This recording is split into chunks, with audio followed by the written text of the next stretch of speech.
ரொம்ப ரொம்ப போர். பொங்கல் செலிப்ரேஷனுக்குலாம் நான் ஊருக்கு வேற ஏன்டா போகாம விட்டேன் அப்படிங்கிற மாதிரிலாம் தோணுது. அப்படின்னா யோசித்து பாருங்க. என்னடா இது ஒரு படமா, இதெல்லாம் பார்க்கலாமா நானும் நினைச்சேன். நலன் படத்தை பார்க்க வரவங்களுக்கு டிசப்பாயிண்ட் ஆகும். கார்த்தியோட ஒரு மாஸ் படமா இருக்கும்னு நினைச்சீங்கன்னா அது டிசப்பாயிண்ட் ஆகும். போட்டு எம்ஜிஆர் அசிங்கப்படுத்துற மாதிரி இருந்தது இந்த படம். ஜென்சி கிட்ஸ் கனெக்ட் ஆகுமான்னு தெரியல, பட் இயர்லி 2K கிட்ஸ்க்குலாம் நல்லா இருந்துச்சு பார்க்க. சுத்தமாவே ஒர்க் அவுட் ஆகல. இந்தியன் ரீமேக் அவ்வளவுதான். அதுல என்ன கதை இருக்கு? அன்னியன் படத்தோட கதை இந்த படத்தோட கதை அப்படியே ரீமேக் பண்ணிட்டாங்க. நலன் குமாரசாமி படத்துல இந்த படம் ரொம்ப ஒஸ்டா இருக்கும்னு நினைக்கிறேன். சூதுகவும் கக்கக போல இதுக்கு சம்பந்தமே கிடையாது இந்த படத்துக்கும் அந்த படத்துக்கும். நீங்க கேட்டது எனக்கு ரொம்ப பெரிய காமெடியா இருந்தது. லைட்டா போர் அடிக்குது, ஆனா கொஞ்சம் இறங்கி பார்த்தா அந்த படம் வழியா விளையாடு. ஃபர்ஸ்ட் ஹாஃப் சூப்பரா இருந்துச்சு, பட் செகண்ட் ஹாஃப்ல கொஞ்சம் நிறைய சொதப்பல்கள் ஜாஸ்தி அப்படின்னு தான் தோணுச்சு. வாட்சபிள், ஒன் டைம் வாட்ச் பண்ணிருக்கேன். சுத்தமாவே ஒர்க் அவுட் ஆகல. பாட்டெல்லாம் சனாவோட பாட்டு தானே தெரியல, அவ்வளோ மோசமா இருக்கு. அதுவும் தேவையில்லாம எம்ஜிஆர் பாட்டு எதுக்கு அவ்வளோ மோசமா ரீமேக் பண்ணாங்கன்றது தெரியல.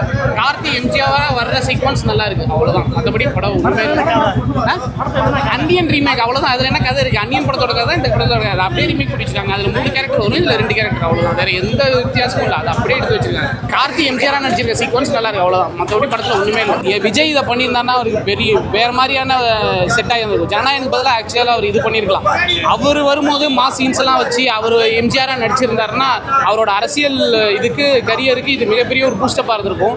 என்ன கேட்டால் அவர் பண்ணியிருந்திருக்கலாம் இந்த படத்தை. நலன் குமாரசாமி படத்துல இந்த படம் ரொம்ப ஒஸ்டா இருக்கும்னு நினைக்கிறேன்.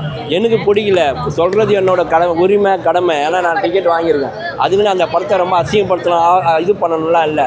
இந்த படத்தை இந்த வருஷத்தில் நான் சொன்னது 99% சூப்பராக இருக்குது. ஏதோ மனசை கல்லாக்கி கூட சொல்லியிருக்கிறேன். ஆனால் இந்த மாதிரியான ஒரு சுச்சுவேஷனுக்கு தள்ளினது நலன் குமாரசாமியாக தான் சொல்லணும். எம்ஜிஆர் போட்டு எம்ஜிஆர் அசிங்கப்படுத்துற மாதிரி இருந்தது இந்த படம். ரொம்ப கஷ்டமாக இருந்தது. கார்த்தி ஆக்டிங்லாம் அப்படிலாம் இல்லை. கதையோட கருக்களமே சரி கிடையாது. ஒரு கண்டினியூட்டி இல்லை, ஒரு ஃபுல்ஃபீல் இல்லை, ரொம்ப ஒரு பழைய படம் பண்ண மாதிரி இருந்தது. எனக்கு தெரிஞ்சு இந்த படம் டிக்கெட்டு கொடுக்குறப்ப எக்ஸ்ட்ரா 2 ரூபா வாங்கி அந்த தைலம் 2 ரூபா தைலம் குத்துந்தா கூட நாங்கள் ரொம்ப சந்தோஷமாக தலைவலி கூட. ஏன்னா ஒரு ஆக்ஷனில் ஆனாலும் ஹாஸ்பிட்டலில் மருத்துவர வழி தெரியாத ஊசி போடுவான். ஆனால் தேட்டரில் இந்த மாதிரிலாம் நம்மளை வச்சு கும்மாங்குத்து குத்துனா வெளியே இவங்களாம் கதை திறந்து விட மாட்டுறாங்க. மனுஷன் படுற பாடெல்லாம் நினச்சி பார்க்கலாம்ல, அதனால ரொம்ப கஷ்டமாக இருக்குது. காமெடி எப்படி இருக்கு? காமெடி நல்லா சிரிச்சிங்களா? நீங்கள் கேட்டது தான் எனக்கு ரொம்ப பெரிய காமெடியாக இருந்தது. காமெடின்னு ஒன்று இருக்குதுன்றதே நீங்கள் சொன்னதுக்கு அப்புறம் தான் தெரியுது. அதெல்லாம் ஒன்றுமே இல்லைங்க. ரொம்ப மன வருத்தத்தோடு போகிறாங்க அந்த படம் பார்க்குறது. ஃபர்ஸ்ட் ஹாஃப்ல கொஞ்சம் லாக் இருக்கு, ஸ்டோரி எக்ஸ்பிளைன் பண்ணுறதுக்காக. செகண்ட் ஹாஃப் போனதே தெரியல. சூதுகவும் கக்கக போல இதுக்கு சம்மந்தமே கிடையாது இந்த படத்துக்கும் அந்த படத்துக்கும். டார்க் ஹியூமர்னு அந்த அளவுக்கு இந்த படத்தில் எதுவும் இல்லை. ஒரு மாதிரி ஹியூமரஸாக இல்லை, ஆனால் ஒரு ஆக்டிங்காகவும் ஒரு ஜாலியான மூவியாக இருக்குது. இல்லைண்ணா படம் மூவ் ஆகிறதே செகண்ட் ஹாஃப்ல போனதே தெரில, ரொம்ப ஃபாஸ்ட்டாக போயிடுச்சு.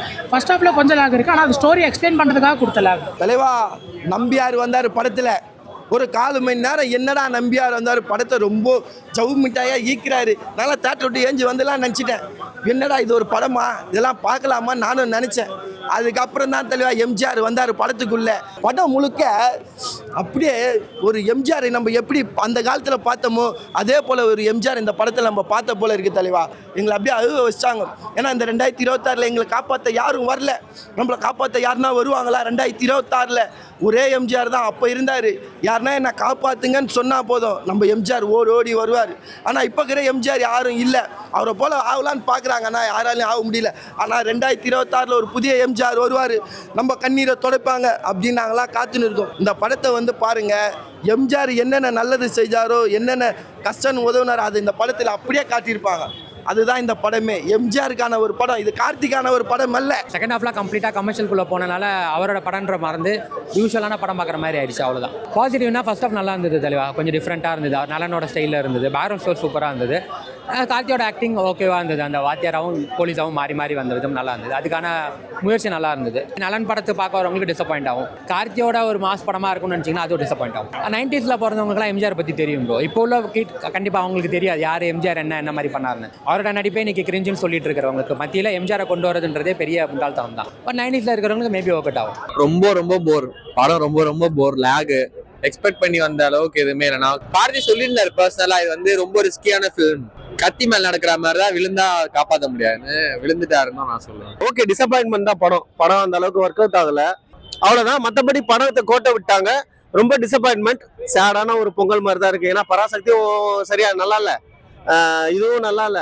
சிலருக்கு வந்து கிரிஞ்சா இருந்தா கூட பாப்பாங்கன்னா அவங்க வந்து பாக்கட்டும். எனக்கு ஒர்க் அவுட் ஆகல, எனக்கு பிடிக்கல. நான் என்னோட ஃபீட்பேக் தான் சொல்ல முடியும். அதுக்காக நீங்க பாக்காதீங்க, நீங்க உங்களுக்கு பிடிக்காதுலாம் சொல்ல. பிடிக்கிறவங்க வந்து பாருங்க. நீ சீரியல் பார்த்து ரசிக்கிறாங்கல்ல வீட்டுல, அவங்களுக்கெல்லாம் பிடிக்கும். பொங்கல் செலிப்ரேஷனுக்குலாம் நான் ஊருக்கு வேற ஏன்டா போகாம விட்டேன் அப்படிங்கிற மாதிரிலாம் தோணுது. அப்படின்னா யோசித்து பாருங்க. என்ஜாய் பண்ணேன், நல்லா தான் இருந்துச்சு.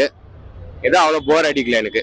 நடுவில் கொஞ்சம் லேக் இருந்துச்சுன்னா எண்டிங்கும் ஃபிளாட் தான், ஆனா என்டர்டைனிங்காக இருந்துச்சு ப்ரோ, அவ்வளோதான். இல்ல ஜென்சி கிட்ஸ் கனெக்ட் ஆகுமான்னு தெரியல, பட் இயர்லி 2K கிட்ஸ்க்குலாம் நல்லா இருந்துச்சு பார்க்க. நல்லனோட டச் வந்து கொஞ்சம் கம்மியா தான் இருந்துச்சு. சூதுகவம் அந்த அளவுக்கு இல்ல, காதலும் கடந்து போகும் அந்த அளவுக்கு இல்ல. ஆனா இது ஃபுல் அண்ட் ஃபுல் எம்ஜிஆருக்கு மட்டும் எடுத்திருக்காங்க. ரிப்பீட்டா நல்லா இருந்துச்சு படம். லைட்டா போர் அடிக்குது, ஆனா கொஞ்சம் இறங்கி பார்த்தா அந்த படம் வழியா விளையாடு. ஃபர்ஸ்ட் ஹாஃப் சூப்பரா இருந்துச்சு. பட் செகண்ட் ஹாஃப்ல கொஞ்சம் நிறைய சொதப்பல்கள் ஜாஸ்தி அப்படின்னு தான் தோணுச்சு.